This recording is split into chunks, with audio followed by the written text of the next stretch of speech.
Çdo qenie umane ka brenda vetes diçka më të fortë se vetvetja. Është dëshira. Dëshira për të jetuar, dëshira për të qenë i lumtur dhe fitues në këtë botë. Dhe njeriu i kërkon ato dëshira brenda vetes në përballje me të tjerë, duke luftuar shumë. Një vizion i tillë është i lexueshëm edhe në sytë e këtyre njerëzve kaq të gëzueshëm e të lumtur brenda komunitetit të tyre dhe shumë të fortë e të sigurt jashtë. Janë këto momentet e një feste tradicionale e Rome, ku ne gjetëm bashkë shumë njerëz të mirë, të thjeshtë e shumë vital, me dëshirë dhe besim për të luftuar të gjitha padrejtësitë që kjo botë mbart në vetvete.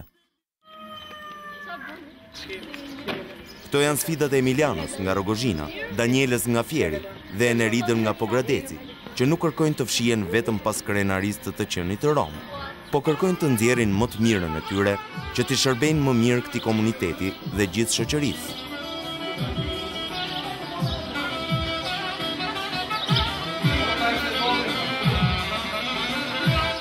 Shqyga Vilena me një, sa stërësne, me kastume, atëherë, kësë nga di familja, që më da, mi të një ekla, mi të një një, da mi dhe i vika. Si, ma të dy flava, si që një me. Na i ka të që, kësë nga di familja nga. Shqyga e klena me në më da sa stërësne, shqyga Vilena du me. Shqyga e kamë sa stëve së rëdeleze, gjallë të vas, kupa. Selami këte Romeni da.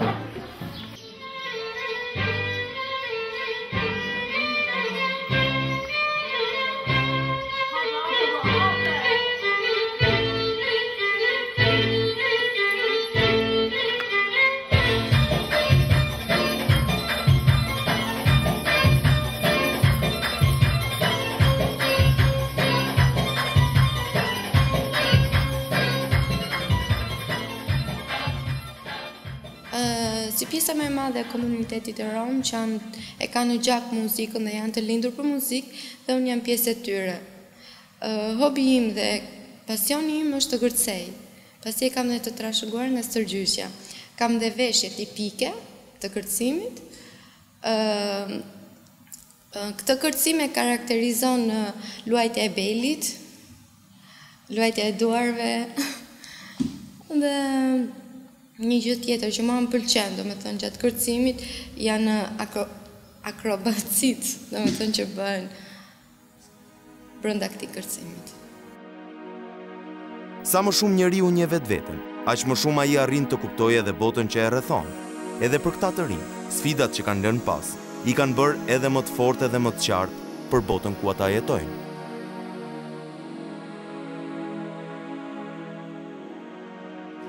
Jam nisur thjesht nga një fakt, nga një thënie që thuhet ndryshimi fillon nga vetvetja.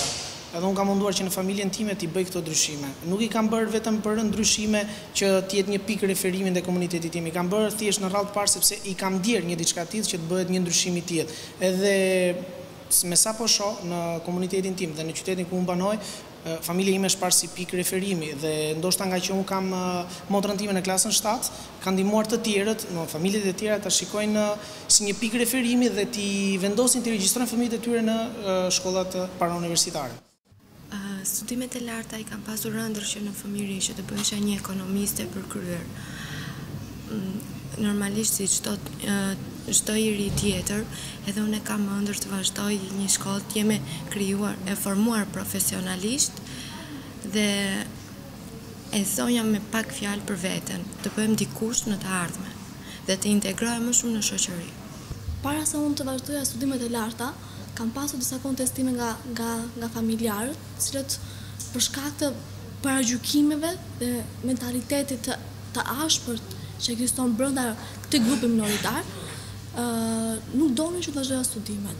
Mirë po, ajo dëshira, vullneti, përtesa përpara gjithmonë kanë triumfuar dhe kanë qëlluar më të forta se paragjykimet dhe diskriminimi.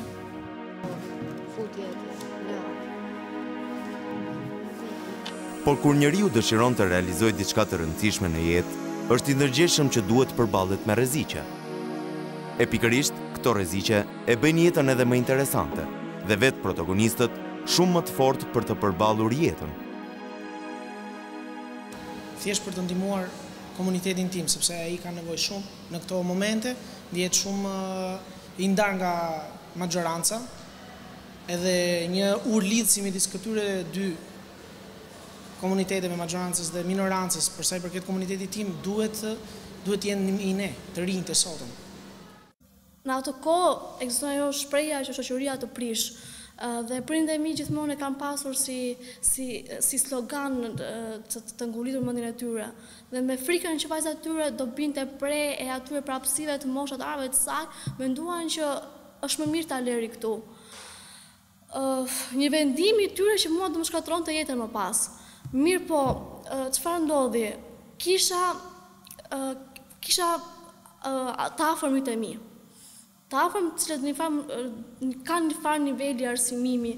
Kisha shokët e mi, kisha mësuesit e mi që më jepnin mësim, kisha dëshirën mbi të gjitha dëshirën dhe vullnetin tim të madh për t'u arsimuar dhe dëshmia ime e notave që tregonin që isha një studente apo një nxënëse shumë e mirë, ata që bindën në fundit prindët e mi për të vazhduar shkollën.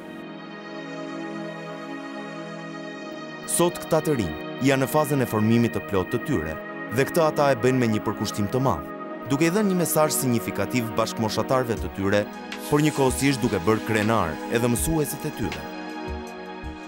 Dhe është një nismë e veçantë e cila është menduar dhe realizuar posaçërisht për komunitetin rom, meqense ne kemi konstatuar që është një komunitet që ka shumë probleme diskriminimi dhe mendojmë që ndihma dhe mbështetja më e madhe, më e sinqertë, më e vlefshme që mund t'i jepet këtij komuniteti është pikërisht arsimimi. Nëse do të kishin mundësi më të mëdha arsimimi, do të kishin natyrisht të rinj të rom, edhe mundësi më të mëdha punësimi, mundësi më të mëdha edhe për të luftuar gjithë stereotipet që ekzistojnë dhe paragjykimet që ekzistojnë ndaj tyre.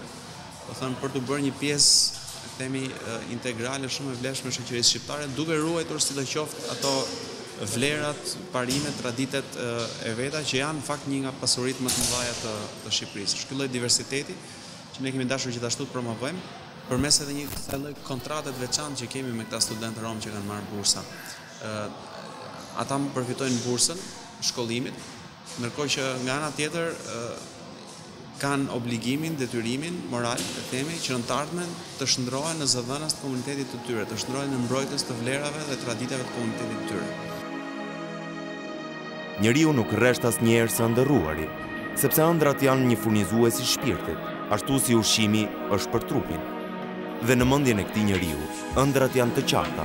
Ai ushqen ato me dëshirën e zjarrt për t'i realizuar, sepse ai çdo ditë punon, studion dhe kërkon që të nesërmen të jetë dikush në jetë.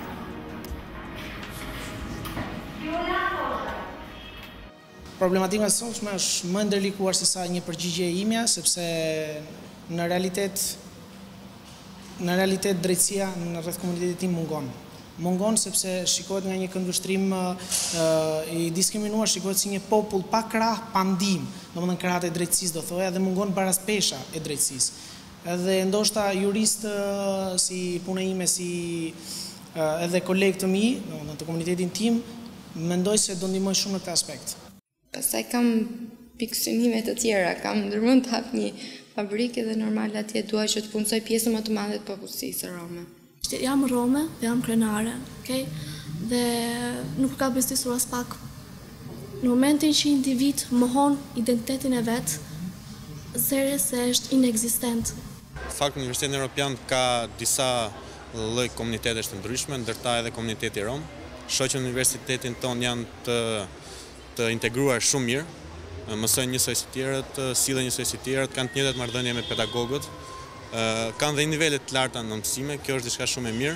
Bile disa prej tyre janë edhe miqtë e mi, kemi kontakte të shpeshta, bëjmë detyra së bashku, bëjmë udhëtime së bashku, janë një komunitet goxha integruar, ka dhe komunitete të tjera, përveç komunitetit rom, dhe mendoj se këtu në universitetin tonë përgjithsisht është krijuar një klimë shumë pozitive dhe shumë e mirë për sa i përket marrëdhënieve midis llojeve të ndryshme të komuniteteve. Në fakt janë plotësisht të integruar në gjithë jetën akademike të shkollës. 2-3 prej tyre madje bëjnë pjesë dhe tek ajo vitrina e shkollës, kuptim që janë studentë me të cilët vërtet ne krenohemi.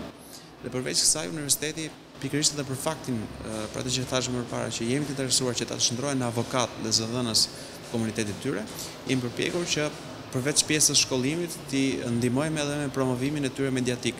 Në fillim që tani ti inkurajojmë, ti nxisim që të marrin edhe lloj pozicion leadershipi që në cilin ne do dëshironim të shikonim më pas.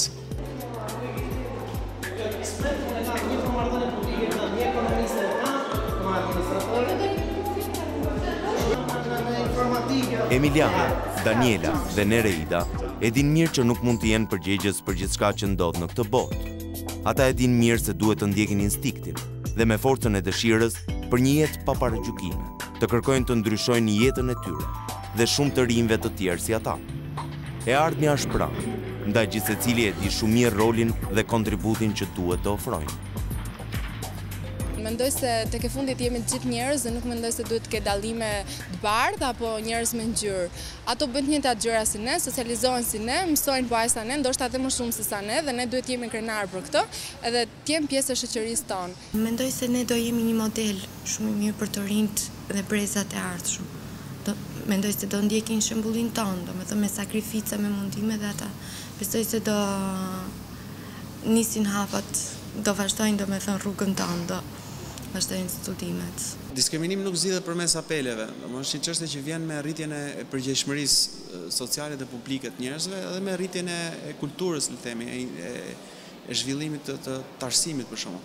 Domethënë diskriminimi ndaj romëve nuk të zhduket thjesht sepse ne do i kërkojmë një gjë të tillë, do të zhduket në momentin kur njerëzit do të kuptojnë që këta janë praktikisht njësoj si gjithë tjerët, nuk ka asgjë që i dallon nga pikpamja e natyrës njerëzore, nga pikpamja e gjithë atyre çfarë është thelbësore te njeri. Janë të ndryshëm dhe kjo të qenit të ndryshe atyre, për shkak të traditave, vlerave që mund të kenë, është në fakt jo një problem i atyre, është një pasuri për shqiptarët.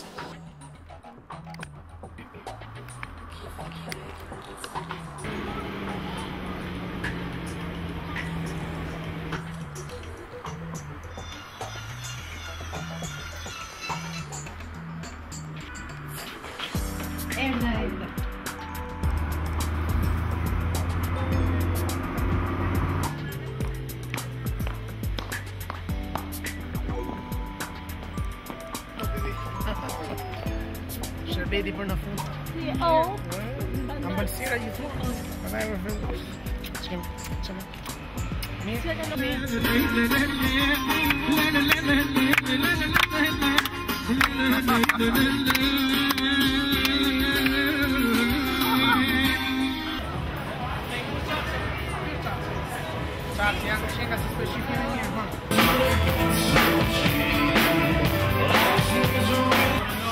Të gjesh vetveten dhe të ecësh me ritmin e kohës në këtë shoqëri që i përket të gjithëve një lloji, do thotë jo vetëm të dish, të duash dhe të ndjekësh traditën e trashëguar ndër breza, gjë që këta studentë rom e bëjnë fare mirë, por dhe të jetosh bukur jetën moderne bashkë me moshatarët e tu, sikurse Emiliano, Nereida, Daniela dhe shoqëria e tyre.